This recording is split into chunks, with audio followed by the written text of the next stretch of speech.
நாடி நரம்பில் கோடி மின்னல் ஓடி பாய்ந்து மறைவதென்ன? கூந்தல் தொடங்கி பாதம் வரையில் கைகள் கொண்டு அழைப்பதென்ன? நாடி நரம்பில் கோடி மின்னல் ஓடி பாய்ந்து மறைவதென்ன? கூந்தல் தொடங்கி பாதம் வரையில் கைகள் கொண்டு அழைப்பதென்ன? அது முதல் முதல் பாடம். அடுத்தது என்ன நேரும்?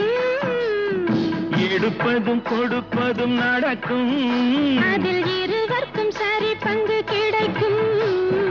அழகுக்கு மறுபெயர் பெண்ணா, அல்லி மலருக்கு மறுபெயர் கண்ணா.